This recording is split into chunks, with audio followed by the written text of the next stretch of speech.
Hi, আমি doctor Tahmina, আপনার physio fitness and rehab expert.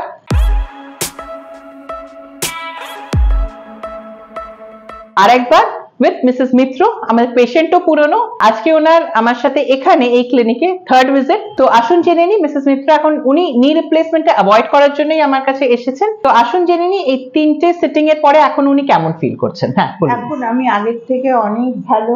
Cycling করতে বলেছেন, আমি ফুল প্যাডেল এখন করতে পারছি। হাঁটাও আগের থেকে অনেক, ব্যায়ামও পুরো চেষ্টা করছি নিজে নিজে করার, যে কারণে আপনার কাছে এসেছিলাম। আমি আশাবাদী যে আমি ভালো হবই।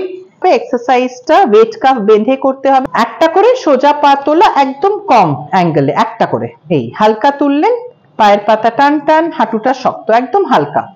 1 2 3 4 5 6 7 8 9 10 রিল্যাক্স। এবারে নেক্সট অ্যাঙ্গেলটা হবে একটু উঁচু, এই মাঝামাঝি। 1 2 3 4 5 6 7 8 9 10। এবারে এই অ্যাঙ্গেল যতটা আপনি তুলতে পারছেন, হাঁটুটা সোজা থাকছে যতটা, আপনি 10 সেকেন্ড হোল্ড করলেন।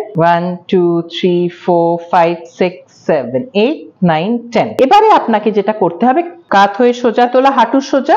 1 2 3 4 5 6 7 8 9 10 রিল্যাক্স। এবারে যেটা আপনাকে করতে হবে, হাতটা এরকম সাপোর্ট না নিয়ে পাটা সোজা তোলা, 10 সেকেন্ডস হোল্ড, নামানো। উপর হয়ে শুয়ে হাঁটুটা অন্য পা দিয়ে এটাকে পুশ করতে হবে টুয়ার্ডস হিপ, 10 সেকেন্ডস হোল্ড, নামানো। নিটা 90 ডিগ্রিতে বেন্ড করে নিন, একটু বেন্ড করে এইভাবে পেছনে ধরতে হবে। 90 ডিগ্রি থেকে সোজা তুললেন, পায়ের পাতাটা টান টান, 10 সেকেন্ডস হোল্ড, নামানো। এবারে যেটা করতে হবে, ডোজের উপরে দাঁড়ানো।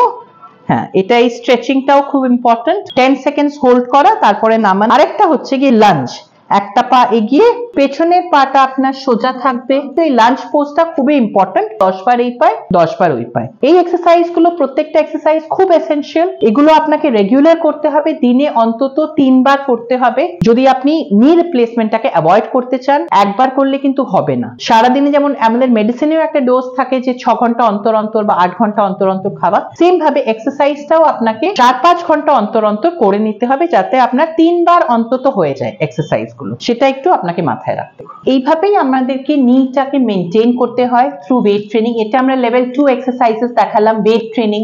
ফার্স্টে আমরা কিছু স্ট্রেচিং এক্সারসাইজ করে নিটাকে ফ্লেক্সিবল করার চেষ্টা করি, কিন্তু লং টার্মে যদি নি জয়েন্টটা আপনাকে মেনটেন করতে হয়, নি পেইনটাকে কন্ট্রোল করতে হয়, স্পেশালি অ্যাডভান্সড অস্টিওআর্থ্রাইটিসে, তাহলে কিন্তু আপনাকে একটু ওয়েট ট্রেনিং করতেই হবে। সেটা আপনার নি জয়েন্টের পেইনটাকে কন্ট্রোল করবে, তার সাথে স্ট্রেংথটা থাকলে কিন্তু আপনি মানে হাঁটা চলাতে যে ডিসকমফর্টটা হয়, হাঁটতে অনেকক্ষণ হাঁটা যায় না, ক্রনিক নি পেনে, অ্যাডভান্সড অস্টিওআর্থ্রাইটিসে, সেটা কিন্তু ইজিলি কন্ট্রোল করতে পারবেন।